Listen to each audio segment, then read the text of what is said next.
అబ్రహాము అన్ని విషయాల్లో దీవించబడ్డాడు. మరి అబ్రహాముకి ఇచ్చిన వాగ్దానాన్ని దేవుడు మనకి ఇవ్వాలంటే మనం ఎలా బ్రతకాలి అనే విషయాలు మనం నేర్చుకుంటూ ఉన్నాం. ఇప్పుడు అబ్రహాము అన్ని విషయాలు దీవించబడ్డాడంటే అబ్రహాము ఏం చేయడాన్ని బట్టి అన్ని విషయాలు దీవించబడ్డాడు, ఎలా బ్రతకడాన్ని బట్టి అన్ని విషయంలో దీవించబడ్డాడు. దేవుని బిడ్డలారా, అతనిలో ఉన్నటువంటి ప్రాముఖ్యమైన లక్షణాలు ఏంటి? అతను దేవుని మెప్పించగలిగినటువంటి భక్తి, ఎలాంటి భక్తి అతను చేశాడు? ఈరోజు మనం గత కొన్ని వారాల నుంచి అబ్రహాము భక్తిలో ఉన్న ముఖ్యమైన విషయాలు మనం నేర్చుకుంటూ ఉన్నాం, తెలుసుకుంటూ ఉన్నాం. మొట్టమొదటి గుణం మనం నేర్చుకున్నాం ఏంటంటే, మొదటి గుణం ఏంటి? అబ్రహాము దేవుని మాటకు విధేయత చూపించేటటువంటి జీవితం.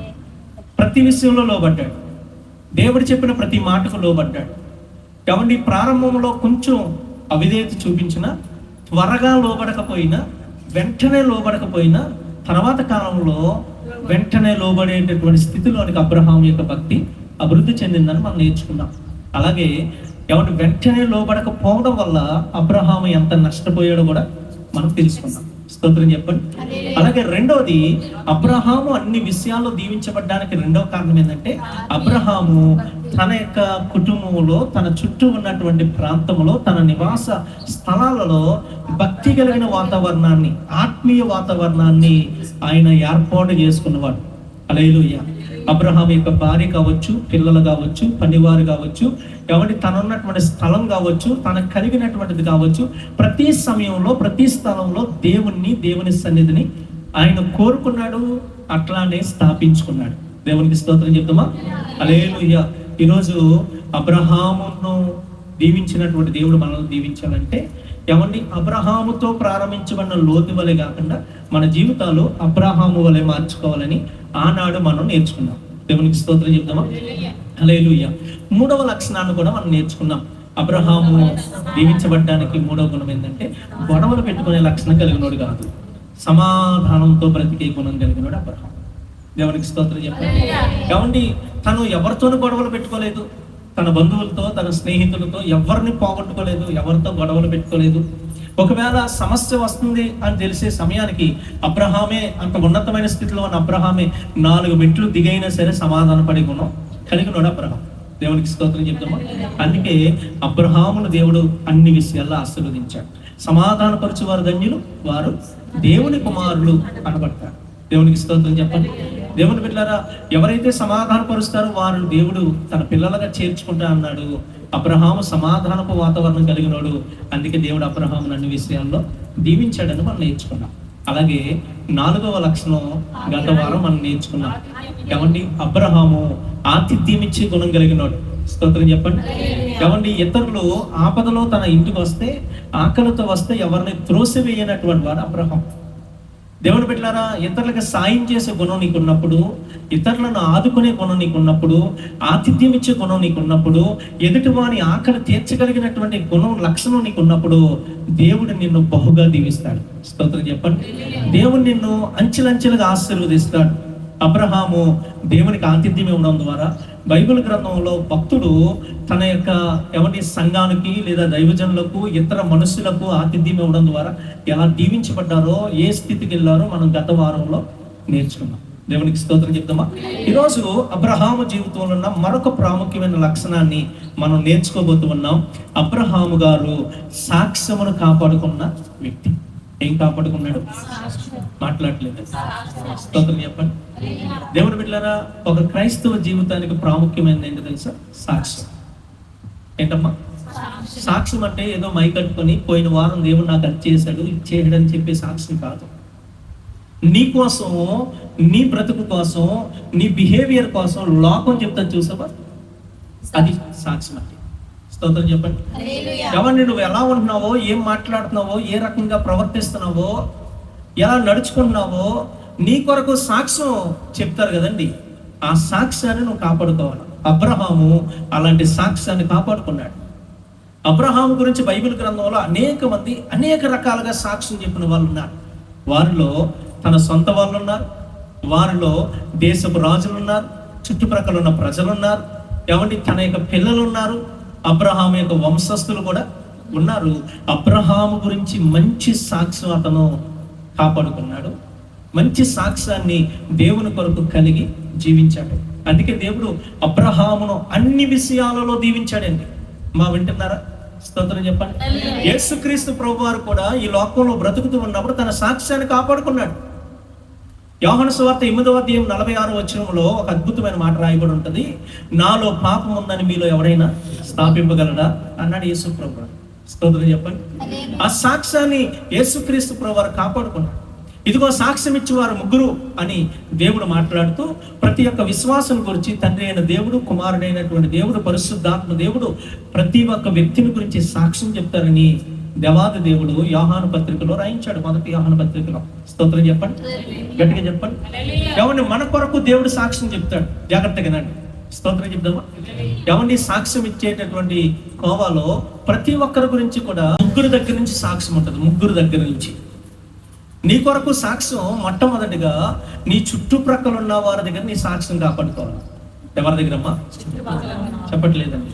నీ చుట్టూ ఉన్న వారి దగ్గర, లేదా నీ కుటుంబంలో, నీవు బ్రతుకుతున్నటువంటి సమాజంలో నువ్వు మంచి సాక్ష్యం కలిగిన వాడుగా బ్రతకాలి. స్తోత్రం చెప్తామా? పౌలు గారు అంటారు అపోస్తల కార్యాలు 26 అనుకుంటాను, నేటి వరకు నేను మంచి మనస్సాక్షి కలిగి జీవించాను అని తన గురించి తన సాక్ష్యం చెప్పుకుంటున్నాడు. దేవునికి స్తోత్రం చెప్పండి. హల్లెలూయా. ఈరోజు నీ గురించి నువ్వు సాక్ష్యం చెప్పుకోవాలి. నీ గురించి సమాజం కూడా సాక్ష్యం చెప్పాలి. నీ కుటుంబం కూడా సాక్ష్యం చెప్పాలి. హల్లెలూయా. ఏమండి, నాకు బాగా నచ్చినటువంటి ఒక పాట ఉంది. ఏమండి, మన తెలంగాణ ప్రాంతంలో సాయిలాన్ గారు అని ఒక మంచి రైటరు, మంచి సింగరు, మంచి దైవజనులు. హల్లెలూయా. ఆయన రాసినటువంటి పాటల్లో సాక్ష్యం గురించి ఒక పాటను రాశాడు. ఆ పాట చాలా ఇష్టం నాకు.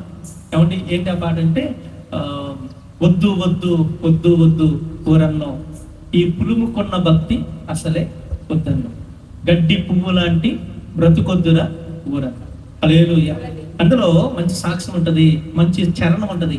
తెల్ల బట్టలు వేసుకున్నావు, పెద్ద బైబుల్ పట్టుకున్నావు. పాట రాయన కదా, రెండోసారి పాడినా. తెల్ల బట్టలు వేసుకున్నావు, పెద్ద బైబుల్ పట్టుకున్నావు, తెల్ల బట్టలు వేసుకున్నావు, పెద్ద బైబుల్ పట్టుకున్నావు, ప్రార్థన గుంపులకొచ్చి పొడుగు ప్రార్థన చేసావు, పొడుగు ప్రార్థన చేసావు, గల్లీ గల్లీ నీ సాక్ష్యం గంభీరంగా చెప్పినావు, నీ ఇంటికాడ నీ సాక్ష్యం ఎంత మంచిగుండాదా, ఇంటకాడ నీ సాక్ష్యం ఎంత మంచిగున్నాదా, వద్దు వద్దు వద్దు వద్దు వద్దు వద్దు వద్దు వద్దు వద్దు ఊరన్నో, ఈ పులుముకున్న భక్తొద్దుర ఊరన్నా, గడ్డి పువ్వు లాంటి భక్తొద్దుర ఊరన్నా. హల్లెలూయా. ఏంటంట, తెల్ల బట్టలు వేసుకుంటావు, పెద్ద బైబిల్ పట్టుకుంటావు. ఏమండి, ఇక్కడికి వచ్చి ఏ ప్రార్థన చేస్తావు? పొడుగు ప్రార్థన, ఒక మామూలు ప్రార్థన. స్తోత్రం చెప్పండి. ఏమండి, గల్లీ గల్లీ ఎక్కడికి పోయినా సరే చెప్తా ఉంటావు సాక్ష్యం, నేను అట్ట, నేను ఇట్ట, నేను అది. ఏమండి, ఎలా ఉండాలి, అలా ఉండాలి, అన్నీ చెప్తావు. మరి ఇంటి దగ్గర ఉందా? స్తోత్రం చెప్పండి. హల్లెలూయా. నీ భర్త దగ్గర, లేదా నీ భార్య దగ్గర, నీ పిల్లల దగ్గర స్తోత్రం చెప్తావా? హల్లెలూయా. అంటే మన సాక్ష్యాన్ని మనం కాపాడుకునే వారంగా ఎదుటిన్నటువంటి వ్యక్తులు, చుట్టూ ఉన్న వ్యక్తులు నీ కొరకు ఏ సాక్ష్యం చెప్తున్నారు అనేది నువ్వు సంపాదించుకోవాలా. ఎదుటి వ్యక్తి నీ కొరకు సాక్ష్యం చెప్పాల్సి వచ్చినప్పుడు ఆ వ్యక్తి ఏమనుకుంటున్నాడో నీకు తెలియాలా. స్తోత్రం చెప్పండి. కొంతమంది ఈ మాట అంటూ ఉంటారండి, ఎవరేమనుకుంటే మనకి ఎందుకండి, ఏంది ఎవరేమనుకుంటే లేదు, ఎవరేమనుకుంటే మనకెందుకు కాదు. ఏమంటే, ఎవరేమనుకుంటే మనకేందని మూర్ఖంగా ప్రవర్తించే జీవితం నీలో ఉండొద్దు. దేవుని బిడ్డ, దేవుని ఎరిగినటువంటి వాడుగా, ప్రభువుని నమ్ముకున్నటువంటి జీవితం కలిగినటువంటి నీవు ఏమంటే ఒక మంచి మనస్సాక్షి కలిగి ఒక మంచి సాక్ష్యాన్ని నువ్వు కాపాడుకునే జీవితం నీలో ఉండాలి. అబ్రహాములో అలాంటి సాక్ష్యం ఉంది. మనం నేర్చుకోబోతూ ఉన్నాం, తెలుసుకోబోతూ ఉన్నాం. స్తోత్రం చెప్పండి. హల్లెలూయా. రెండోది ఏమంటే, మన సాక్ష్యం అపవాది గారి దగ్గర కాపాడుకోవాలి. ఎక్కడ కాపాడుకోవాలి? మాట్లాడలేదండి. అపవాది దగ్గర కాపాడుకోవాలా. దేవునికి స్తోత్రం చెప్పండి. ఒకనొక రోజు మేము ఆశ్రమ గారు, నేను, అలాగే సంజయ్ తమ్ముడు, ఇంకొక 2-3 యవనస్తులు ఉన్నారు, వాళ్ళ పేర్లు చెప్పదలుచుకోవట్లేదు. ఏమంటే, రావిరాల్లో మేము ఒక దెయ్యాన్ని నిలబడుతూ ఉన్నాం, ఒక దురాత్మను నిలబడుతూ ఉన్నాం. అమ్మాయి పేరు మేరీ అని, తనకు దురాత్మ పట్టింది. దురాత్మ నిలబడుతూ ఉన్నప్పుడు దేవుని బిడ్డలారా, ఏమండి, నేను రాగానే దురాత్మకు సాక్ష్యం చెప్పింది. పాస్టర్ గారు వస్తుంటే అవద్దొద్దొద్దు ఆమెను రానవద్దు, దగ్గరికి రానవద్దు, నాకు ఒళ్ళు మంటలు పడుతుందని చెప్పింది. నేను వాళ్ళు ఏదో మాట్లాడుకుంటే వాళ్ళ తల్లిదండ్రులు పిలిచి నేను వాళ్ళతో మాట్లాడడానికి పక్కకి వెళ్ళగానే నాతో వచ్చినటువంటి ఒక యవనస్తుడు గబగబా ముందుకు వచ్చి ఏసునామలో పో అంటే ఆ దురాత్మంది ఎవడెవరో నువ్వు అసలు నన్ను పొమ్మంటున్నావు. లేదు స్తోత్రం చెప్పండి. నువ్వు ఎవడెవరో నన్ను పొమ్మంటున్నావు, నువ్వు సరిగ్గా ప్రార్థనే చేయి, ఇంట్లో నన్ను పొమ్మంటావా? ఎవరు? సాతాను. దెబ్బకి చప్పుడు చేయకుండా గమ్ముగా నిలబడ్డాడు. స్తోత్రం చెప్పండి. హల్లెలూయా. నిజమే, సాతాను దగ్గర నీ సాక్ష్యం ఎట్లుంది? అపవాది నీతో ఒక ఫ్రెండ్ లాగా మెలుగుతున్నాడా, ఒక శత్రువుగా మెలుగుతున్నాడా? చాలా ఇంపార్టెంట్. అపవాదికి నిన్ను చూస్తే ఒళ్ళు మంటలు కొట్టాలా, వాడికి ఎక్కడ లేని కోపం వచ్చేయాలి నీ మీద. అలా రావాలంటే ఏం చేయాలి? అపవాది గారికి ఎవరంటే భయమో తెలుసా? ప్రార్థనా పరులు అంటే భయం, సాక్ష్యం కలిగిన వాళ్ళంటే భయం, వాక్యం బాగా చెప్పగలిగిన వాళ్ళంటే భయం, వాక్యానుసారంగా బ్రతికే వాళ్ళంటే భయం. ఈరోజు అపవాది నిన్ను చూసి భయపడాలన్నా, అపవాది నిన్ను అరే నేను ఇక్కడ ఉంచండిరా, ఇక్కడ నుంచి ఎట్టయినా ఎలా కొడతాను అంటుందంటే నువ్వు సంతోషపడాలి. ఎందుకో తెలుసా? నేను వీడిని భయపెట్టాను, వీడికి నాకు పడట్లేదంటే పర్లేదు, నా భక్తి కొంచెం బాగానే ఉంది, నా సాక్ష్యం బాగానే, నువ్వు సంతోషపడాలా. అట్లా సవాల్ చేయగానే గజ వణుక్కుంటే వెళ్ళిపోతే కనుక ఇంకా అక్కడితో నీ బతుకు, నీ పని కథం. ఇక స్తోత్రం చెప్పండి. హల్లెలూయా. అమ్మ వింటున్నారా? అపవాది నిన్ను గురించి ఏమైనా సాక్ష్యం చెప్తుంది? ఎట్లాంటి సాక్ష్యం కాపాడుకుంటున్నావు? చాలా ఇంపార్టెంట్. బైబిల్ గ్రంథంలో యోబు గారి గురించి సాతాను సాక్ష్యం చెప్తుంది. ఏమని? నా సేవకుడైన యోబు సంగతి ఆలోచించావా అని దేవుడు అడగగానే అపవాది ఏమంటుందండి 8వ వచనంలో, అతను ఎందుకు తెలీదు, నువ్వు అతనికి కలిగిన ఇంటికి చుట్టూ కంచి వేసి కాపాడుతున్నావు కదా, అతను నాకెందుకు తెలీదు, అతడు ఊరకనే నీ యందు భయము భక్తి కలిగి ఉన్నాడు అనుకున్నావా? స్తోత్రం చెప్పండి. ఎవరు చెప్తున్నారు ఈ మాటలు? చెప్తుందండి, సాతాను చెప్తుంది. ఈరోజు అపవాది గాడు మరి నీ గురించి ఏమంటున్నాడు? నా కుమారుడైన ఫలానా మనిషి కోసం నీకు తెలుసట. ఓ ప్రభు, నాకు ఎందుకు తెలియదు. అలా ఏనాడైనా ప్రార్థన చేసిందా? ఏనాడైనా టయానికి గుడిపోతుందా? అసలు నువ్వు అంటే కనీసం గింతైన ఇష్టం ఉన్న ఆమెకి అన్నదనుకో, ప్రభువు నీ విషయంలో తల దించుకోవాల్సి వస్తుంది.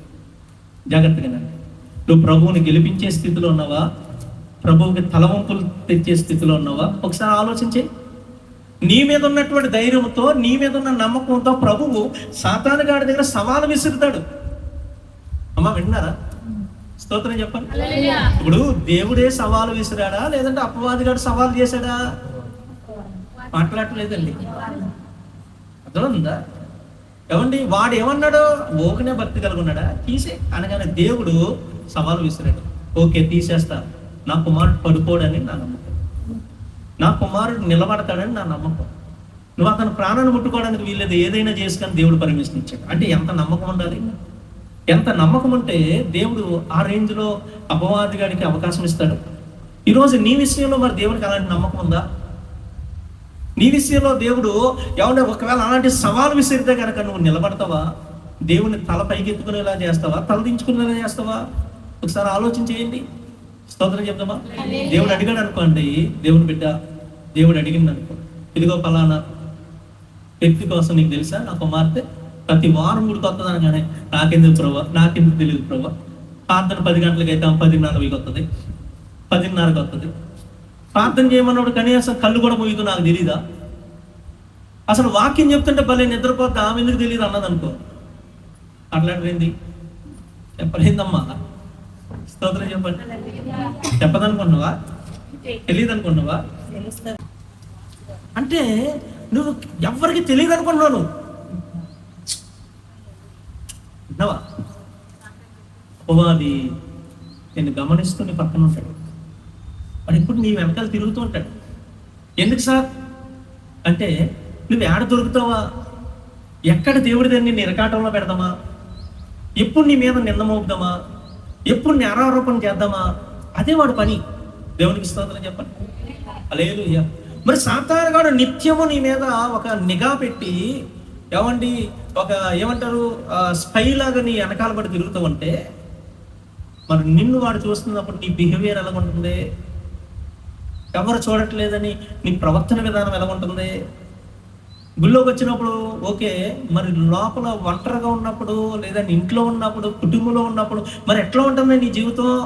ఒకవేళ రేపటి దినాన్ని దేవుడు కనుక అపవాది కానీ సాక్ష్యం పడితే వాడు నీ కోసం ఏమైనా సాక్ష్యం చెప్తాడు? ఆలోచించి. ఈరోజు అబ్రహాముకు ఒక గొప్ప సాక్ష్యం ఉంది. అబ్రహాం అన్ని విషయాల్లో దీవించబడ్డాడంటే గొప్ప సాక్ష్యం ఉంది. మరి నిన్ను దేవుడు అన్ని విషయాలు దీవించాలంటే మరి ఇలాంటి సాక్ష్యం నువ్వు కాపాడుకోవాలి కదా. అలాంటి సాక్ష్యం నీలో కలిగి ఉండాలి కదా. స్తోత్రం చెప్పండి. హల్లెలూయా. అలాగే ఎవడు మూడోది, నీ కొరకు నిన్ను రక్తం ఇచ్చి కొనుక్కున్నటువంటి నీ దేవుడు, నీ తండ్రి సాక్ష్యం చెప్పాలా. స్తోత్రం చెప్పండి. ఎవరు సాక్ష్యం చెప్పాలమ్మా? దేవుడు సాక్ష్యం చెప్పాలండి నీకోసం. బైబిల్ గ్రంథంలో దావీదు గురించి దేవుడు ఒక సాక్ష్యం చెప్పాడు. ఏంటి? దావీదు నా హృదయానుసారం. స్తోత్రం చెప్పండి. మోసే గురించి దేవుడు ఒక సాక్ష్యం చెప్పాడు. భూమి మీద ఉన్న వారందరిలో మిక్కిలి సాత్వికుడు. స్తోత్రం చెప్పండి. మిక్కిలి సాత్వికుడు. ఇతడు నా ఇల్లంతటిలో నమ్మకమైన. దేవుడికి స్తోత్రం చెప్దామా? హల్లెలూయా. గట్టిగా చెప్దామండి. ఏమండి, అబ్రహాం కోసం దేవుడు ఒక సాక్ష్యం చెప్పాడు. ఏమని తెలుసా? ఇతడు నా స్నేహితుడు. ఏమని చెప్పాడు? ఇతడు నా స్నేహితుడు. హల్లెలూయా. దేవుని పెట్టారు. మరి నీ కోసం ఏంటి సాక్ష్యం? యేసు ప్రభు కోసం ఒక సాక్ష్యం చెప్పాడండి. ఆయన ఈ లోకంలో భూమి మీద బ్రతుకుతూ ఉన్నప్పుడు మానవుడిగా, ఇదిగో ఇతను నా ప్రియకుమారుడు, ఇతని యందు నేను ఆనందిస్తున్నానని దేవుడు ఒక సాక్ష్యం చెప్పాడు. మరి నీ విషయంలో దేవుడు సాక్ష్యం చెప్పాల్సి వస్తే ఏమని చెప్తాడు? ఆలోచన చేయండి. ఎలాంటి సాక్ష్యం వస్తుంది నీకోసం? ఇవి నన్ను బాగా బాధ పెడుతుందనే సాక్ష్యమా? ఇంత రోజు ఏడిపిస్తుంది అనే సాక్ష్యం దేవుడు చెప్తాడంటవా? మాట్లాడలేదు. దేవుడు ఏడవడా? దేవుడు దుఃఖపడ్డా అనుకుంటున్నావా? పరిశుద్ధాత్మను దుఃఖపరచకండి అన్నాడు. స్తోత్రం చెప్పండి. అంటే దేవుడు నీ విషయంలో ఎలాంటి సాక్ష్యం చెప్తాడు? ఆలోచన చేయాలి. స్తోత్రం చెప్పండి. గట్టి చెప్పండి. హల్లెలూయా. దేవుని బిడ్డలారా, మనుషుల దగ్గర నీకు సాక్ష్యం ఉండాలా? మనుషులు ఏమని సాక్ష్యం చెప్తున్నారండి? దావీదు కోసం ఎవరిని, లేదా సమూయేలు కోసం మనుషులు ఏమని సాక్ష్యం చెప్పారో తెలుసా? ఇదిగో ఈ పట్టణంలో ఒక దైవజనుడు అన్నాడు. అతని దగ్గరికి వెళ్తే కనుక మనకు కావాల్సిన సమాచారం దొరుకుతుంది అనుకున్నారు. ఏమండి, దానియేలు కోసం ఆ దేశపు రాజు ఏమైనా సాక్ష్యం చెప్తున్నాడు తెలుసా? ఇతని యందు పరిశుద్ధ దేవతల ఆత్మ ఉంది అని సాక్ష్యం చెప్పాడు. స్తోత్రం చెప్పండి. హల్లెలూయా. దేవుని బిడ్డలారా వింటున్నారండి? ఏమండి, పేతురు యోహానుల ధైర్యాన్ని చూసి చుట్టూ ఉన్న వాళ్ళు ఆశ్చర్యపడి, ఈ వీళ్ళు యేసుతో కూడా ఉన్నారు కదా అని సాక్ష్యం చెప్పాడు. వీళ్ళకి ఎంత ధైర్యం యాడ్ నుంచి వచ్చింది? చదువుకోలేని వీళ్ళకి ఎంత ధైర్యం యాడ్ నుంచి వచ్చింది? వీళ్ళు యేసయ్యతో ఉన్నవాళ్ళు కదా అని మనుషులు సాక్ష్యం చెప్పారు వాళ్ళ కోసం. ఈరోజు చుట్టూ ఉన్న వారి మధ్యలో నీ సాక్ష్యం కాపాడుకోవాలి. నిన్ను ఎప్పుడు గమనిస్తూ నీ పక్క నుండి నేరారోపణ చేయాలని చూస్తున్న అపవాదిగాడి దగ్గర నీ సాక్ష్యం కాపాడుకోవాలి. మూడోది, దేవాది దేవుని దగ్గర నీ సాక్ష్యాన్ని కాపాడుకోవాలి. దేవునికి స్తోత్రం చెప్తామా? హల్లెలూయా.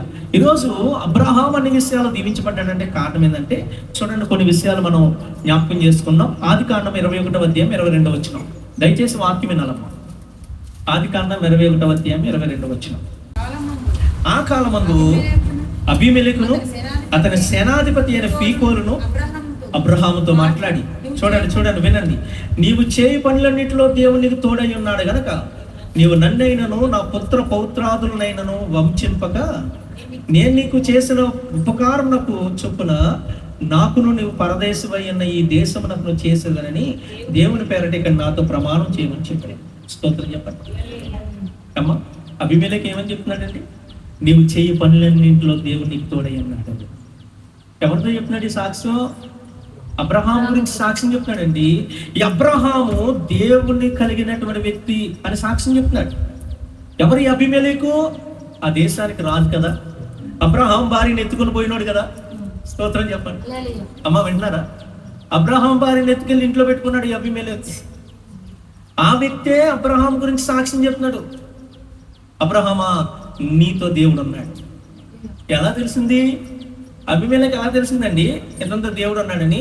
అబీమెలెకు అబ్రహాము కీడు చేయడానికి ముందుకు వస్తే అబీమెలెకు ఇంట్లో ఉన్న వాళ్ళందరినీ దేవుడు బహు చిత్రహింసలు పెట్టాడంట. స్తోత్రం చెప్పండి. హల్లెలూయా. చూడండి, ఇక్కడ రాయబడి ఉంటది 18వ వచనం, 20వ అధ్యాయం 18వ వచనం. అనగా అబ్రహాము భార్య అయిన సారాను బట్టి దేవుడు అబీమెలెకు ఇంటిలో ప్రతి గర్భమును మూసివేసెను. స్తోత్రం చెప్పండి. అమ్మ వింటున్నారా? ఈ వ్యక్తి అబ్రహాముకు కీడు చేయడానికి వచ్చాడు, కానీ దేవుడు ఏం చేశాడు? నా పిల్లల జోలికి వస్తావా అని చెప్పి వాళ్ళ ఇంట్లో ఉన్న గర్భాలన్నీ మూసారంట. ఈ వ్యక్తికి అర్థమైపోయింది, ఓరు నాయన, ఈ అబ్రహాము సామాన్యుడు అనుకున్నా, ఎక్కడి నుంచో వచ్చినాడు అనుకున్నా, లేదు ఈ యొక్క అబ్రహాముతో దేవుడు ఉన్నాడు. స్తోత్రం చెప్పండి. ఇతను నమ్మిన దేవుడు అబ్రహాం పక్షంగా ఉన్నాడు. నేను అబ్రహాముని ఏమి చేయలేను అని ఒక నిశ్చయతకు వచ్చి అబ్రహాంతో చెప్తున్నాడు, నీతో దేవుడు తోడుగా ఉన్నాడు. ఈరోజు అలాంటి సాక్ష్యం నీ పక్షంగా రావాలా? అన్నా వాడు నన్ను నాశనం చేయాలని చూస్తున్నాడన్నా, ఈ నన్ను ఎట్లా అంటున్నాడన్నా, వాడు అలాగంటున్నాడన్నా, ఈడలా లేదు. నువ్వు సరైన భక్తి జీవితాన్ని దేవుడితో కొనసాగించు, సరైన ఆత్మీయ సహవాసాన్ని నువ్వు దేవుడితో కలిగి ఉండు. నీకు వ్యతిరేకంగా మాట్లాడిన వాడికి దేవుడు పగవాడిగా నిలబడతాడు. స్తోత్రం చెప్పండి. ప్రతి నోరును దేవుడు ముయిస్తాడు. నీకు విరోధంగా రూపించబడిన ఏ ఆయుధం వర్ధిల్లదని వాగ్దానం చేసిన దేవుడు నిన్ను వదులుతాడా? ఇదిగో ఎవడైనా నా సేవకును ముట్టితే నా కనుగుడ్డును ముట్టిన వాడితో సమానం అని చెప్పిన దేవుడు నీకు వ్యతిరేకంగా ఎవడైనా నిలబడితే దేవుడు ఒప్పుకుంటాడా? ఎవండి, యాకోబుకు వ్యతిరేకంగా తన సొంత మాంగారు నిలబడ్డాడు. ఊరంతటిని వెనకాల వేసుకొని వస్తా ఉన్నాడు. దేవుడు ఏం చేశాడు? రాత్రికి రాత్రి లాబాను గద్దించాడు. అబద్ధార్, నా కుమారుడితో మంచే గాని చెడే గాని మాట్లాడవు, అయిపోతాను అన్నాడు. స్తోత్రం చెప్పండి. హల్లెలూయా. ఈరోజు దేవుని బిడ్డ, దేవుడు నీతో ఉన్నాడని చుట్టూ ఉన్న వాళ్ళ సాక్ష్యం చెప్పాలి. నీ భక్తి గురించి వాళ్ళ సాక్ష్యం చెప్పాలి. నీ మాట గురించి సాక్ష్యం చెప్పాలి. దేవుడు నీతో ఉన్నాడు అనే సాక్ష్యాన్ని నువ్వు సంపాదించుకోవాలి. అబ్రహాం గారు అలాగా సంపాదించుకున్నాడండి. స్తోత్రం చెప్పండి. చూడండి, 23వ అధ్యాయం 5-6 వచనాలు చదవండి. ఆదికాండము 23వ అధ్యాయము 5వ వచనం 6వ వచనం. హేతు కుమారులు అంటూ ఉన్నారు, అయ్యా మా మాట వినుము, నీవు మా మధ్యను మహారాజువై ఉన్నావు. ఎవరు చెప్తున్నారండి? ఆ చుట్టుప్రక్కల ఉన్నటువంటి ప్రజలు. అబ్రహాము ఎక్కడో 1500 కిలోమీటర్ల అవతల నుంచి వచ్చి అక్కడ బతుకుతూ ఉన్నాడు. ఆ స్థానికులు సాక్ష్యం చెప్తున్నారండి. స్థానికులు. స్తోత్రం చెప్పండి. అమ్మ ఎవరు? స్థానికులండి. ఎవడన్నా వస్తే మేము లోకల్ అంటున్నారు వీళ్ళు. కానీ అబ్రహాం దగ్గరికి వచ్చినప్పుడు ఏమంటున్నారు? అయ్యా నువ్వు మా మధ్యలో మహారాజులు ఉన్నావు, నీకు పొలమేమో, నీకు భూమి ఏమన్నా అన్నవాడు ఎవడయ్యా? అబ్రహాం భార్య చచ్చిపోయింది, ఎక్కడ పాతి పెట్టాలో తెలియట్లేదు. ఎవరిని కొంత భూమి కూడా అబ్రహాం చేతుల్లో లేనటువంటి పరిస్థితి.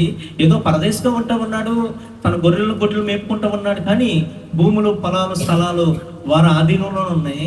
పోయి నా భార్యను పాతి పెట్టడానికి ఒక మంచి శ్మశాన భూమి కొరకు ఒక భూమిని నాకు ఇస్తారా అని అడుగుతూ ఉన్నప్పుడు వాళ్ళు ఏమని చెప్తున్నారు తెలుసా అబ్రహాంతో? అయ్యా నీవు మా మధ్యలో మహారాజు అయ్యా, నీకు భూమి ఇవ్వనన్నవాడు ఎవడు? మా శ్మశాన భూముల్లో శ్రేష్టమైన దాని యందు నీ భార్యను పాతి పెట్టయ్యా అంటున్నారు. స్తోత్రం చెప్పండి. హల్లెలూయా. అబ్రహాం ఎలాంటి సాక్ష్యం సంపాదించుకున్నాడండి? ఎలాంటి సాక్ష్యం? అయ్యా నువ్వు మా మధ్యలో మహారాజుగా ఉన్నావు. హల్లెలూయా. ఏమండి, ఎవరైనా నీ పేరు ఎత్తగానే వాడు ఆ పనికి మాలినోడండి అనే సాక్ష్యం కాదు అబ్రహాముది. వాడు గాలికి తిరుగుతాడండి, వాడు తల్లిదండ్రులు లోబడ్డండి, వారి భార్య పిల్లలను పట్టించుకోడండి, ఆమె అసలు ఆమె కోసం మాట్లాడుకోవడం అనవసరం అండి అనే సాక్ష్యం కాదండి అబ్రహాముది. అబ్రహాం ఊసెత్తగానే అబ్రహాం గారా మా మధ్యలో మహారాజులో బతికాడు. అదండి సాక్ష్యం. ఈరోజు బతకడం ఎవడైనా బతుకుతాడు. బిడ్డ విను, బతకడం ఎవడైనా బ్రతుకుతాడు, కానీ 10 మంది ఎవరిని మెచ్చుకునే విధంగా బతికేవాడే నిజమైనటువంటి వ్యక్తి. ఈరోజు నువ్వు బతకడం గొప్ప విషయం కాదు. ఎవరిని నువ్వు బ్రతుకుతూ ఉన్నావు, నువ్వు ఉంటున్న స్థలంలో, నువ్వు ఉంటున్న ప్రాంతంలో నీ కోసం ఏమని చెప్పుకుంటున్నారు, నీ గురించి ఉన్న సాక్ష్యం ఏంటనేది కదా ప్రాముఖ్యం. అబ్రహాము ఉన్నటువంటి ప్రాంతంలో అబ్రహాము యొక్క సాక్ష్యం ఏంటి? ఒక ఆయన అంటున్నాడు, మరి అబ్రహాముతో దేవుడు ఉన్నాడురా, అతడు చేసే ప్రతి పనిలో దేవుడు తోడుగా ఉన్నాడురా అని ఒక ఆయన సాక్ష్యం చెప్తుంటే, మరొక ఆయన అంటున్నాడు, ఆడికేంట్రా మహారాజు. స్తోత్రం చెప్పండి. మహారాజులో బతికిరా. ఎంత గొప్ప సాక్ష్యం అండి. ఈరోజు అబ్రహాము కాపాడుకున్నట్లుగా మన సాక్ష్యాన్ని మనం కాపాడుకోగలుగుతున్నావా? నువ్వున్న ప్రాంతంలో నీ కోసం ఏమనుకున్నావు నీకు తెలుసా? ఎప్పుడైనా ఆలోచించావా? ఎవరైనా వచ్చి నీ దగ్గర నీ కోసం ఎలాగనుకుంటున్నారని చెప్తే ఇంకా వాళ్ళు సాయంత్రం ఉంటారనుకుంటావా? ఊరికి వెళ్ళిపోలేక నీ ప్రవర్తన మార్చుకో. ఏమండి, అన్న వాళ్ళు మాత్రం బెదరగొట్టి చెప్పండి. హల్లెలూయా. ఇప్పుడు నిన్ను ఎందుకు అంటారమ్మా? వాళ్ళ పని పాటలాగంటారా? నీలో ఉన్న బిహేవియర్ని బట్టి కదా ఎవడైనా ఒక మాట అనేది. అంతే కదండి, నీ ప్రవర్తన విధానాన్ని బట్టే కదా ఎవరైనా నిన్ను ఒక మాట అనేది. ఇప్పుడు ఆ మాట నన్ను ఎందుకు అన్నదే అన్నానికి బదులు ఆ బుద్ధి మార్చుకుంటూ ఇంకొకటి అండగా నిన్ను, ఆ ప్రవర్తన మార్చుకుంటే మరొకటి అండగా నిన్ను. స్తోత్రం చెప్పండి. ఈరోజు యేసయ్య మాట్లాడుతున్న మాట ఏంటంటే, పరిశుద్ధాత్మ దేవుడు మనతో మాట్లాడుతున్న మాట ఏంటంటే, అబ్రహాము దీవించబడ్డాడంటే అబ్రహాము సాక్ష్యం కలిగి బ్రతికాడు. తన సాక్ష్యాన్ని కాపాడుకున్నాడు. దేవుడికి ఎక్కడ నిందొచ్చే విధంగా అబ్రహాం బ్రతకలేదు. దేవుడికి అవమానం వచ్చే విధంగా అబ్రహాం ఎన్నడూ బ్రతకలేదు. ఈరోజు దేవుని బిడ్డ, మరి నీ గురించి సాక్ష్యం ఎట్లా ఉంటుంది? లోకం నీ కోసం ఏమని చెప్పుకుంటుంది? ఒకసారి ఆలోచించి. హల్లెలూయా. మొదటిదేమో ఆ దేశాన్ని పరిపాలించే రాజు సాక్ష్యం చెప్పాడు. రెండోదేమో ఎవరి మధ్యలో అయితే అబ్రహాం బ్రతుకుతున్నారో ఆ చుట్టుప్రక్కల ఉన్నటువంటి వాళ్ళందరూ సాక్ష్యం చెప్తున్నారు. మూడోది చూడండి, మూడవ మాటను కూడా జ్ఞాపకం చేస్తాను. ఆదికాండము 24వ అధ్యాయము. ఆదికాండము 24వ అధ్యాయము 34వ వచనం. అంతటా అతడు ఇట్లనెను, నేను అబ్రహాము దాసుడను, యెహోవా నా యజమానుని బహుగా ఆశీర్వదించెను గనుక అతడు గొప్పవాడాయను. అతనికి గొర్రెలను గొడ్లను వెండి బంగారములను దాసి జనమును ఒంటెలను గాడిదలను దయచేసెను. దేవునికి స్తోత్రం చెప్పండి. హల్లెలూయా. మూడోది ఎవరు సాక్ష్యం చెప్తారండి? అబ్రహాము ఇంట్లో పన్నోడు సాక్ష్యం. అబ్బో వినాలా? అబ్రహాము దగ్గర పని చేసే పన్నోడు సాక్ష్యం చెప్తున్నాడండి. నా దేవుడు, నా యజమానుని దేవుడని యెహోవా నా యజమానుని బహుగా దీవించాడు. స్తోత్రం చెప్పండి. హల్లెలూయా. గట్టిగా చెప్తామా? ఏమండి, ఈ సాక్ష్యం ఉందా నీకు? ఈ సాక్ష్యం ఉందా? నీ దగ్గర పని చేయడానికి వచ్చిన వాళ్ళు నీకోసం ఇలాంటి సాక్ష్యం చెప్తారా? మా అమ్మగారు ఎప్పుడు ప్రార్థన అంటే ఉంటుందండి. ఆమె ఈ రోజు ఈ స్థాయిలో ఉందంటే ఆమె నమ్ముకున్న దేవుడు దీవించాడండి. సాక్ష్యం ఉందా? స్తోత్రం చెప్పండి. ఈరోజు నీకు దేవుడు పొలం ఇచ్చాడు, స్థలం ఇచ్చాడో, లేదంటే కనుక ఒక కంపెనీ ఇచ్చాడో, లేదంటే కనుక ఒక వ్యాపారం ఇచ్చాడో, ఆ వ్యాపారంలో అనేకులు పనిచేస్తూ ఉన్నారు కదా, వచ్చి వాళ్ళ దగ్గర ఈ సాక్ష్యం ఎట్లా ఉంటుంది? ఏమండి, వాళ్ళ దగ్గర నీ సాక్ష్యం కాపాడుకుంటున్నావా? ఏమండి, నీ చేతి కింద పనిచేసే వాళ్ళ దగ్గర నీ సాక్ష్యం కాపాడుకున్నావు? లేదంటే నువ్వు ఎవరి దగ్గర అయితే పని చేస్తున్నావో ఆ వ్యక్తులు నీ కోసం మంచి సాక్ష్యం చెప్పగలుగుతున్నారా? మా దగ్గర పని చేస్తాడండి పలానా వ్యక్తి, ఎంత మంచోడో, ఎప్పుడు ప్రార్థన చేసుకొని చాలా నమ్మకస్తుడండి. ₹1 అక్కడ ఉందంటే అతను అసలు ముట్టుకొని నన్ను అడగకుండా ఏది తీసుకోడండి. అన్న సాక్ష్యం ఉందా? సంపాదించావా? అబ్రహాము చెప్తూ ఉన్నాడు. అబ్రహాం గురించి తన దాసుడు చెప్తున్నాడండి, నా యజమానుడు ఈ రోజు ఈ స్థాయిలో ఉన్నాడంటే అతని భక్తి, అతని విధానం, అతని దేవుడు దీవించాడు. స్తోత్రం చెప్పండి. హల్లెలూయా. ఇంకో మాట చెప్పనా దేవుని బిడ్డలారా, ఎవరైనా పని తప్పించుకొని పోవాలనుకుంటారు. పని ఎప్పుడు అయిపోద్దిరా, ఎప్పుడు పోదారా అనుకుంటారు. అమ్మ అంతే కదా. ఇప్పుడు మీకు పని చేయించుకుంటాం అనుకోండి, ఇప్పుడు మందిరం పని చేయడానికి కూలోళ్ళు పెట్టుకుంటాం. వాళ్ళు ఒక్కొక్క టైం చెప్తూ ఉంటారు, టైం ఎంత అయింది పోదామని. అంతే కదా.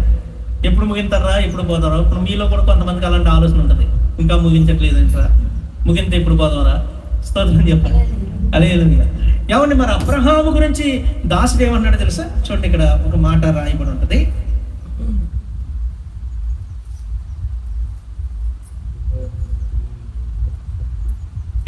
వచ్చి అతడును అతనితో కూడా ఉన్న మనుషులను అన్నపానములు పుచ్చుకొని అక్కడ రాత్రంతా ఉండిరి. ఉదయమున వారు లేచినప్పుడు అతడు అంటే ఎవరో తెలుసా? పన్నోడు అంటున్నాడు, నా యజమానుని యొద్దకు నన్ను పంపించడని చెప్పాడు. ఎవరైనా బయటికి టూర్ వెళ్ళినప్పుడు ఇంకో 2 రోజులు ఉంటే బాగుండు, మళ్ళీ అక్కడికి వెళ్తే అక్కడ పని చేయాల్సిందే అన్నట్టు చూస్తారు. ఇతనేమన్నాడు? నా యజమాని దగ్గరికి వెళ్ళిపోతా, నాకు అక్కడే బాగుంది. స్తోత్రం చెప్పండి. నా యజమాని దగ్గరే నాకు నచ్చింది, ఆడే ఉంటాను, నేను అక్కడికి వెళ్ళిపోతాను. హల్లెలూయా. ఏమండి, 55వ వచనం చదవండి.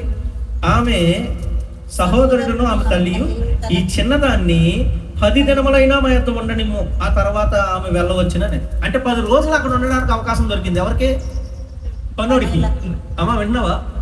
పన్నోడికి ఒక 10 రోజులు అబ్రహామును విడిచిపెట్టి వేరుగా ఉండే అవకాశం దొరికింది. కానీ పన్నోడు ఏమన్నాడు తెలుసా? 56వ వచనంలో, అప్పుడు అతడు, యెహోవా నా ప్రయాణమును సఫలం చేసిన గనక నాకు తడువు కానీక నన్ను పంపించుడి, నా యజమానుని యొద్దకు వెళ్ళేదని చెప్పాడు. వాళ్ళు ఎంత ఉండమన్నా ఈయన దగ్గర నుంచి వచ్చి ఒకే ఒక మాట ఏంటి తెలుసా?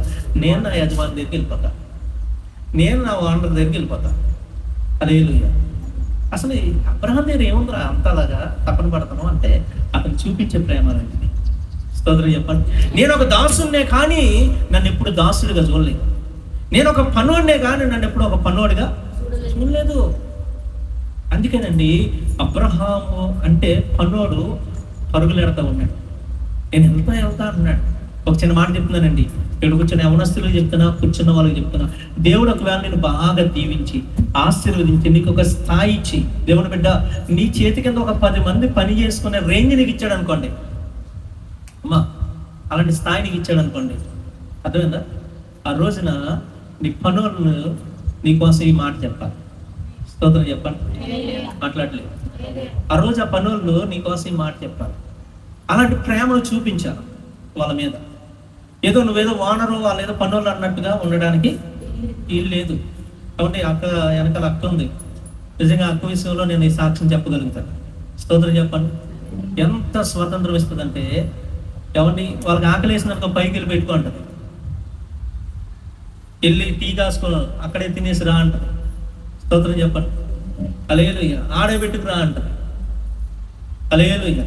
ఏదో నేను వాన్ రమ్మను కదా, నేను సీట్ అమ్మను కదా, నేను నా రేంజ్ నేను ఎవరిని లేదంటే కనుక ఆ పైన కూర్చొని కింద కూర్చొని పెట్టి అట్లే ఉండదు. ఆమె ఆడ కూర్చుంటుందో వీళ్ళని ఆడ కూర్చొని పెట్టుకుంటుంది. అక్కడే తింటారు, అక్కడే ఉంటారు. స్తోత్రం చెప్పండి. ఆ ప్రేమ మనం ఇతరులకు చూపించాలి. దేవుని ప్రేమది కావండి. మరి అక్కట్లా చేస్తుంది, బయట మిగిలిన వాళ్ళు కూడా అట్లా చేస్తారా? ఎందుకు? దేవుని ప్రేమ అండి. ఈరోజు నీ చేతి కింద ఒక 10 మంది పనులు ఉన్నారంటే నువ్వు చూపించే ప్రేమకు వాళ్ళు బానిసలు అవ్వాలి. స్తోత్రం చెప్పండి. నువ్వు ఇచ్చే జీతానికి కాదు, నువ్వు ఇచ్చే జీతానికి కాదు, నీ ప్రేమకు బానిసలు అవ్వాలి. నువ్వు చూపించే ప్రేమను బట్టి ఎవరు వాళ్ళు పరుగులు ఎత్తుకుంటూ రావాలి నీ దగ్గరికి. స్తోత్రం చెప్తామా. అబ్రహాం యొక్క పనుడు అలా ఉన్నాడు. అబ్రహాం పనుడు అలాంటి సాక్ష్యం చెప్పినాడు అబ్రహాం గురించి. దేవునికి స్తోత్రం చెప్పండి. మరి దేవుడు ఏమైనా సాక్ష్యం, ఇప్పుడు దాకా మనుషులు చెప్పిన సాక్ష్యం మనం విన్నాం. మరి దేవుడు ఏమైనా సాక్ష్యం చెప్తున్నాడు అబ్రహాం గురించి? ఆదికాండం 18:17 ఆదికాండము 18:17 అప్పుడు యెహోవా నేను చేయబోయే కార్యము అబ్రహాముకు దాచేదన. స్తోత్రం చెప్పండి. ఏంటమ్మా ఏంటి అంటే, నాకు అబ్రహాము మధ్యలో పెద్ద సీక్రెట్లు ఏమి ఉండవు అన్నాడు దేవుడు. స్తోత్రం చెప్తామా అమ్మ? విన్నామండి. మనం మన ఇంట్లో ఉన్న భర్త దగ్గర పిల్లల దగ్గర చాలా సీక్రెట్లు మెయింటైన్ చేస్తాం. భార్య దగ్గర చాలా సీక్రెట్లు మెయింటైన్ చేసే వాళ్ళు ఉంటారు. దేవుని బిడ్డలారా, అబ్రహాముతో దేవుడు మాట్లాడుతున్న మాట ఏంటంటే, నేను చెయ్యబోయే కార్యము అబ్రహాముకు దాచిపెడతానా. స్తోత్రం చెప్పండి అమ్మ. వింటున్నారా? ఎంత గొప్ప సాక్ష్యం ఏంటి అంటే, దేవుడు అబ్రహాముకు చెప్పకుండా ఏమి చేయను అన్నాడు దేవుడు. ఏదైనా చెయ్యాలంటే కనుక నా అబ్రహాముకు చెప్పాల్సిందే. స్తోత్రం చెప్పండి, గట్టిగా చెప్పండి. అది కదండి దేవుడి గురించి కావాల్సిన సాక్ష్యం. ఈరోజు దేవుడు నీ విషయంలో అంత స్వతహాగా ఉంటున్నాడా? ఏదైనా జరగబోయేది దేవుడిని ముందుగా నీతో మాట్లాడగలుగుతున్నాడా? ఒక దర్శనం ఉందా దేవుడి గురించి? అక్క మందిరానికి వస్తున్నావు, పోతున్నావు, ఏమంటే ఎప్పుడైనా ఒక దర్శనం చూసావా? ఇదిగో ఇది జరగబోతుంది అనే విషయం దేవుడు నీతో ముందు ఎప్పుడైనా మాట్లాడిందా? ఏమండి నీతో మాట్లాడుతున్నాడా? లేదా అటాటుగా అన్నీ జరిగిపోతున్నాయా? నేను అనుకోలేదండి జరిగిపోయిందని అట్లా లేదు బిడ్డ. మన దేవుడు భవిష్యత్తు తిరిగిన దేవుడు. తన గురించి భవిష్యత్ కాల విషయాలు నీతో మాట్లాడాలని ఉద్దేశం కలిగిన దేవుడు. అబ్రహాంతో అంటున్నాడు, నేను చేయబోయే కార్యాన్ని అబ్రహాంకు దాస్తానా అని. సొదొమ గొమొర్రా పట్టణాల నాశనం గురించి అబ్రహాంతో దేవుడు ముందే తెలియజేశాడు. ఇదిగో సొదొమ గొమొర్రా పట్టణం నా దృష్టిలో బహుఘోరమైన పాపం చేసిన ఆ పట్టణాన్ని నేను కాల్చివేయబోతున్నానని దేవుడు మాట్లాడాడు. స్తోత్రం చెప్పండి. ఈరోజు నీ విషయంలో నీ కుటుంబంలో ఏదైనా జరగబోతున్నప్పుడు దేవుడు నీతో మాట్లాడాలి. అలాంటి భక్తి నువ్వు సంపాదించాలి. అలాంటి భక్తి జీవితాన్ని, అలాంటి సంబంధాన్ని నువ్వు దేవుడితో సంపాదించుకోవాలి. స్తోత్రం చెప్పండి. హల్లెలూయా. మాట్లాడటవా దేవుడు? మనకున్న ధైర్యం ఏంటో తెలుసా?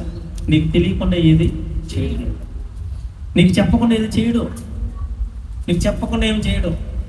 స్తోత్రం చెప్పండి, గట్టిగా చెప్పండి. ఒకవేళ నీ భర్త అయినా నీకు చెప్పకుండా అన్ని చక్క పెట్టుకుని వచ్చేస్తాడేమో కానీ నువ్వు నమ్మిన దేవుడు మాత్రం చెప్పట్లేదు. కొంతమంది భర్తలు తిడుతూ ఉంటారు, దీని సీక్రెట్లు ఎక్కువైపోయినాయి అంటారు. అవన్నీ భార్యని సీక్రెట్లు ఎక్కువైపోయినాయి అంటారు. లేదు లేదు, తండ్రికి నీకు మధ్యలో సీక్రెట్లు ఉండడానికి ఆయన ఇష్టపడ్డావు. ఎప్పుడు చెప్తాడో తెలుసా? నీ మనసు ఆయనతో కలిసినప్పుడు, నువ్వు ఆయనను అంత ఘనంగా మొదటి ప్రయారిటీ నువ్వు దేవునికి ఇచ్చినప్పుడు, దేవునికి లోబడినప్పుడు, దేవుని ఇష్ట ప్రకారంగా నువ్వు నడుస్తున్నప్పుడు దేవుడు అనుకుంటాడు, అబ్రహాముకు నేను చేయబోయే కార్యాలు దాచిపెట్టను. స్తోత్రం చెప్పండి. హల్లెలూయా. కొన్నిసార్లు మన నోటండి ఈ మాట వస్తుందండి, బుద్ధి తక్కువే చెప్పాలండి, ఇంకెప్పుడు చెప్పను. చెప్పండి, నాది తప్పు చెప్పడం, ఇంకెప్పుడు చెప్పను.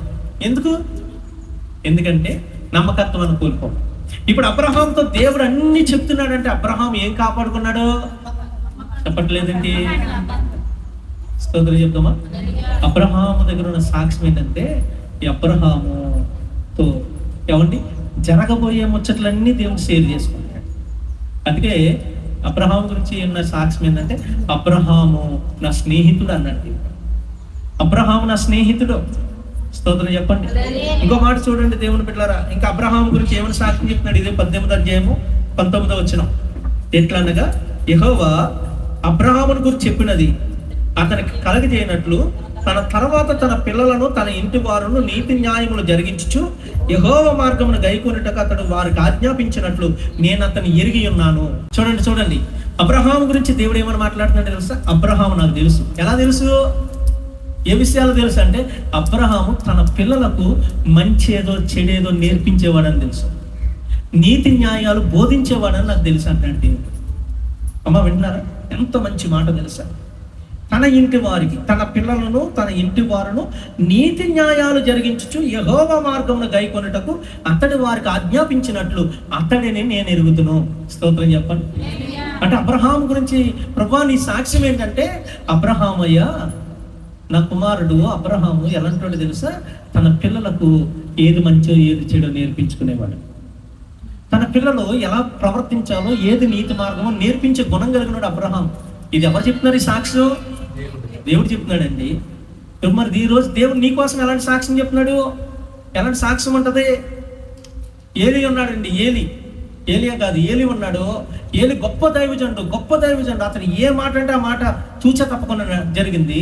మరి ఏలి పిల్లలు వ్యభిచారులను రాయబడింది. కాబట్టి సంఘానికి వచ్చి వారితో చెడిపోయినటువంటి అసహ్యమైన పనులు చేశారని రాయబడింది. తిండిపోతులని రాయబడింది. సమూయేలు గొప్ప ప్రవక్త. మరి సమూయేలు పిల్లలు లంచగొండులని రాయబడింది. లంచగొండులు డబ్బును తీసుకొని న్యాయం తిప్పేసి వాళ్ళంటే సమూయేలు యొక్క పిల్లలు. స్తోత్రం చెప్పండి. దావీదు నా హృదయానుసారుడని రాయబడింది. మరి దావీదు పిల్లలు ఎలాంటి వాళ్ళు ఉన్నారు తెలుసా? అధికారం కోసం తండ్రిని చంపాలని ఒకడు తరివాడు. తన సొంత చెల్లెళ్ళు మోహించి ఆమెతో పాపం చేయడానికి ఒకడు బరి తెగించినడు మరొకడు అన్నాడు. అమ్మ వింటున్నారా? స్తోత్రం చెప్పండి. దేవుని బిడ్డ, ఈరోజు అబ్రహాము గురించి దేవుడు సాక్ష్యం చెప్తున్నాడు. ఈ అబ్రహాం ఎలాంటి వాడు తెలుసా? తను భక్తి చేయడం మాత్రమే కాదు, ఏది నీతో, ఏది న్యాయమో, ఏది మంచో, ఏది చెడో తన పిల్లలను దగ్గరకు వచ్చి పెట్టుకొని నేర్పించే గుణం కలిగిన వాడు దేవుడు. అబ్రహాం గురించి చక్కని సాక్ష్యం. స్తోత్రం చెప్పండి. హల్లెలూయా. ఆదికాండం 19వ అధ్యాయం 29వ వచనంలో దేవుని బిడ్డలారా, అక్కడ చూడండి ఒక మాట రాయబడి ఉంటుంది. 19:29లో దేవుడు ఆ మైదానం పట్టణాలను పాడు చేసినప్పుడు దేవుడు అబ్రహాముని జ్ఞాపకం చేసుకొని లోతు కాపురం ఉన్న పట్టణాలను నాశనం చేసినప్పుడు ఆ నాశనం మధ్య లోతు నశించిపోకుండా అతన్ని తప్పించాను. అంటే దేవుడు ఏమంటాడు తెలుసా? అబ్రహాము చేసిన ప్రార్థన నేను ఎప్పుడు మర్చిపోను అంటున్నాడు దేవుడు. స్తోత్రం చెప్పండి. ఎక్కడ ప్రార్థన చేశాడు? 18వ అధ్యాయంలో ప్రార్థన చేశాడు. 19వ అధ్యాయంలో అబ్రహాము ప్రార్థన దేవుడు జ్ఞాపకం పెట్టుకున్నాడు, మర్చిపోవట్లేదు. ఈరోజు దేవుడు నీకోసం సాక్ష్యం చెప్పాలా? నా బిడ్డ పలానా రోజు ప్రార్థన చేసింది, నేను మర్చిపోలేదు అనాలా? కొన్నిసార్లు అంటా కదా, ఆ రోజు అది మాట్లాడు గుర్తుందా? మాట ఇవ్వడం ఈజీయే, కానీ నిలబెట్టుకోవడం కష్టం. స్తోత్రం చెప్పండి. ఈరోజు దేవుడు నీతో మాట్లాడగలగాల, నీ ప్రార్థన ఆయన మర్చిపోకూడదు. దేవుడు అబ్రహాం గురించి చెప్పే సాక్ష్యం అది. 20వ అధ్యాయం 7వ వచనం చూడండి. కాబట్టి ఆ మనుషుని భార్యను తిరిగి అతనికి అప్పగించును, అతడు ప్రవక్త, అతడు నీ కొరకు ప్రార్థన చేయను, అప్పుడు నువ్వు బ్రతుకుదు. స్తోత్రం చెప్పండి. ఎవరు చెప్తున్నారు ఈ మాటలు? దేవుడు అబీమెలెకుతో చెప్తున్నాడు. అబ్రహాం భార్యను అబీమెలెకు ఎత్తుకొని పోయిన తర్వాత దేవుడు అబీమెలెకుతో మాట్లాడుతున్నాడు. రాత్రి కళ్ళలో మాట్లాడుతూ ఉన్నాడు. అబీమెలెకా, అతని భార్యను తెచ్చో, ఏమనుకుంటున్నావు? నువ్వు బతకాలని లేదా నీకు? చప్పుడు చేయకుండా అతని భార్యను తీసుకెళ్ళి అతనికి అప్పగించు. అతడు ఎవరు అనుకుంటున్నావు? ప్రవక్త అతను, ప్రార్థనాపరుడు అతను. అతను ప్రార్థన చేస్తే నువ్వు బతుకుతావు, అతను ప్రార్థించకపోతే నువ్వు చచ్చిపోతావు. జాగ్రత్త. స్తోత్రం చెప్పండి. హల్లెలూయా. ఈరోజు నీ కొరకు అలాంటి సాక్ష్యం సంపాదించాలి దేవుడి దగ్గర. దేవుడు నీ కోసం మాట్లాడాలనుకున్నప్పుడు ఏం మాట్లాడాలి? నా బిడ్డ నమ్మకస్తురాలు, నా కుమార్తె ప్రార్థనా పరురాలు, నా బిడ్డ నా కోసం ఎంత కష్టమైన పరిస్థితి, ఎంత శ్రమైన అనుభవిస్తుంది, ఏదైనా నా తర్వాతే అనుకుంటుంది. అలాంటి సాక్ష్యం నువ్వు సంపాదించాలి. నా బిడ్డ ప్రార్థన చేస్తుంది కాబట్టి నీ కుటుంబం బతుకుతుందని దేవుడు మాట్లాడగలగాలి. స్తోత్రం చెప్పండి. హల్లెలూయా. ఈరోజు దేవుని బిడ్డ ఏమండి, మనకు క్షేమంగా ఉన్నామంటే మన కోసం ప్రార్థన చేసి కొంతమంది ఉన్నారండి. దేవుడు రేపటి దినాన నీ కోసం ఇలాంటి సాక్ష్యం దేవునికి స్తోత్రం చెప్తున్నా. హల్లెలూయా, హల్లెలూయా. చాలా విషయాలు ఉన్నాయి. ఆదికాండం 26:5 అబ్రహాము నా మాట విని నేను విధించిన దాన్ని, ఆజ్ఞలను, కట్టడాలను, నా నియమాలను గైకొన్నాడు అని దేవుడు మాట్లాడాడు. ఏమన్నా? అబ్రహాం ఎవరంట? నా మాట వినేవాడు, నా మాటను, నా ఆజ్ఞలు గైకొనేవాడు, నేను నియమించిన కట్టడాలను ఆయన పాటించినవాడు. ఎవరు చెప్తున్నారు ఈ మాటలు? దేవుడు ఏం చెప్తున్నాడు? ఆదికాండం 22:12 ఏమండి, ఇదిగో నీకు ఇష్టమైన కొడుకును నాకు ఇయ్యడానికి వెనుక తీయలేదు కాబట్టి నువ్వు నాకు భయపడేవాడు అని ఇందువలన నాకు తెలిసింది అంటున్నాడు దేవుడు. స్తోత్రం చెప్పండి. అమ్మ విన్నారా? ఇందువలన నువ్వు నాకు భయపడేవాడు అని నాకు అర్థమైంది అంటున్నాడు దేవుడు. దేవుడు ఏమన్నాడు తెలుసా? అబ్రహాం నాకు భయపడేవాడు, నాకు భక్తి కలిగినోడు, నా ఎంత భయము భక్తి కలిగినోడు. ఎంత గొప్ప సాక్ష్యాలంటే ఈరోజు మనం నేర్చుకున్నటువంటి మాట ఏంటి తెలుసా? దేవుడు అబ్రహామును అన్ని విషయాలు దీవించాడంటే కారణం ఏంటి తెలుసా?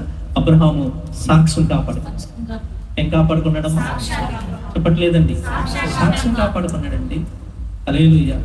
స్తోత్రం చెప్పండి. కాలు జాగ్రత్త తీయొచ్చు కానీ నోరు జాగ్రత్త ఏమండి, మాట జాగ్రత్త తీయలేమంటారు కదా. స్తోత్రం చెప్పండి. అలాగే దేవుని బిడ్డలారా, ఏది పాడైపోయినా పర్లేదు కానీ సాక్ష్యం పాడైపోతే మళ్ళా దాన్ని సంపాదించడం చాలా కష్టం. ఏమండి, నువ్వు అనేకమైన మంచి పనులు చేసి గొప్పవాడు అనిపించుకోవడానికి కొన్ని సంవత్సరాలు పట్టచ్చు, కానీ ఆ గొప్పతనం పోగొట్టుకోవడానికి, పాడు చేసుకోవడానికి ఒక చిన్న చెడ్డ పని చాలు. అదే మాట సామెతల గ్రంథం, ప్రసంగి గ్రంథం 10:1 ఉంటుంది. చచ్చిన ఈగల పడుకు చేత బుక్కవాని తైలం కంపు కొట్టినాను ఉంటుంది. హల్లెలూయా. తైలం చాలా సువాసన కలదే, అందులో చచ్చిన ఈగ ఒకటి పడితే అది మొత్తం చెడు వాసన పడుతుంది. అట్లా నీ సాక్ష్యం పాడైపోతే ఏమంటే నీ విలువ పాడైపోద్ది. దేవుని ఆశీర్వాదాన్ని పోగొట్టుకున్నవాడు అవుతావు, దేవుని దీవెన కోల్పోయిన వాడు అవుతావు. దేవునికి స్తోత్రం చెప్దామా? కాబట్టి దేవుని బిడ్డ అబ్రహాం అన్ని విషయాలు దీవించబడ్డానికి కారణం ఏమండి? 5వ కారణం, 5వ లక్షణం, సాక్ష్యపు జీవితాన్ని కాపాడుకున్నాడు, సాక్ష్యం కలిగినాడు. ఈరోజు నీ సాక్ష్యము దేవుని బిడ్డ నీ భర్త చెప్పాలా, నీ పిల్లలు చెప్పగలగాల, నీ భార్య చెప్పగలగాల, నీ తోబుట్టువులు, నీ బంధువులు చెప్పగలగాల. స్తోత్రం చెప్పండి. హల్లెలూయా. కనీసం నీకు ఈ సాక్ష్యం ఉందా? ఎవరిని ఇప్పుడు నేను చెప్పే సాక్ష్యమైన ఉందా? మరి ఆదివారం నాడు కార్యక్రమం అయితే ఆమె రాదురా. ఒకవేళ ఏ పెళ్లి పెట్టుకోవాలన్నా, ఏ ప్రోగ్రాం పెట్టుకోవాలన్నా, ఏం పెట్టుకోవాలన్నా, ఒకవేళ నీ తోబుట్టువులు ఒకవేళ ప్రభువు నమ్మని వారు ఉన్నప్పటికీ ఆదివారం నీ కోసం కార్యక్రమాలు వాళ్ళు షెడ్యూల్స్ చేంజ్ చేయాల. కానీ సాక్ష్యమైన ఉందా? మనం ప్రతి విషయంలో రాజీ పడిపోతాం, ప్రతి విషయంలో కాంప్రమైజ్. ఇంకా ఏడ ఉంటుంది సాక్ష్యం? అంతే కదా, అవునా కదా? ప్రతి విషయంలో కాంప్రమైజ్ అయిపోతాం, దేవుని సమయంలో కాంప్రమైజ్ అయిపోతాం, ప్రతి విషయంలో. హల్లెలూయా. ఇంకేది సాక్ష్యం? ఇది హల్లెలూయా. స్తోత్రం చెప్పండి. మీకు మాట చెప్పనండి, మీకు మాట చెప్పనా? ఏమండి, ఇంగ్లాండ్లో ఒక దైవజనుడు ఉండేవాడు. ఒక దైవజనుడు అతన్ని జైల్లో వేశారు. సుమారుగా 21 సంవత్సరాలు జైల్లో ఉన్నాడు. ఎన్ని సంవత్సరాలు? 21 సంవత్సరాలు జైల్లో ఉన్నాడు. ఆ జైల్లో ఉన్నప్పుడు ఆ వ్యక్తితో కఠినమైన పనులు చేయించేవాళ్ళంట. వాళ్ళకి పాస్టర్ అంటే నచ్చదు, దైవజనుడు అంటే నచ్చదు. ఆ కాలంలో అతన్ని జైల్లో వేసి కఠినమైన పనులు చేయిస్తూ 21 సంవత్సరాల తర్వాత అతను రిలీజ్ చేశారు. ఏమండి, ఆ 21 సంవత్సరాలు అతని చేతి కింద ఒక గాడిద ఉండేదంట, హెల్ప్ చేయడానికి, పనుల్లో ఆ బరువులు మోయడానికి, వాటికి గాడిద ఉండేదంట. ఆ పాస్టర్ గారు ఆ జైలు వదిలిపెట్టి వెళ్ళిపోయిన తర్వాత, వినండి, జైలు వదిలేసి వెళ్ళిపోయిన తర్వాత ఏమండి, ఆ గాడిద 6 రోజులు పని చేసేదంటే, ఇంక 7వ రోజు వచ్చేటప్పటికి దాన్ని కదిలించడం, జైల్లో ఉన్న వాళ్ళందరూ వచ్చినా సరే దాన్ని కదపలేకపోయేవారు. గాడిదని అసలు పని చేయడానికి అది లేసేది కాదంట. ఎందుకంటే 21 దినాలు 21 సంవత్సరాల గాడి కట్టలు అలవాటు చేశాడు పాస్టర్ గారు. అంటే 6 రోజులు ఆయన ఖచ్చితంగా పనిచేసేవాడు. 7వ రోజు దేవునిది, ఈ రోజు నా దేవుని కోసం నేను ఉండాలా. ఏమండి, అబ్బా ఆయన ఎంత నమ్మకంగా గడిచిన పాస్టర్ అని చెప్పి జైలంతా సాక్ష్యం మారుమోగింది. ఎప్పుడు? ఆయన లేని తర్వాత కూడా, ఆయన వెళ్ళిపోయిన తర్వాత కూడా. ఎలాగా? ఒక గాడిద ద్వారా. స్తోత్రం చెప్పండి. హల్లెలూయా. మరి ఈరోజు మన సాక్ష్యాన్ని మనం కాపాడుకోవాలమ్మా. నీ భక్తిని నువ్వు కాపాడుకోవాలి. నీ భక్తికి నువ్వే విలువ ఇవ్వగలకపోతే బయట ఏమిస్తాడు? అవునా కదండి, బయట ఏమిస్తాడు. కాబట్టి అబ్రహాం అన్ని విషయాలు దీవించబడ్డాడు, సాక్ష్యం కలిగినాడు. మన సాక్ష్యాన్ని కాపాడుకుందాం, అబ్రహాంలాగా దీవించబడదాం. అట్టి కృప దేవుడు మనకు దయచేయను కనుక కళ్ళు మూసుకొని ప్రార్థన చేసుకుందాం.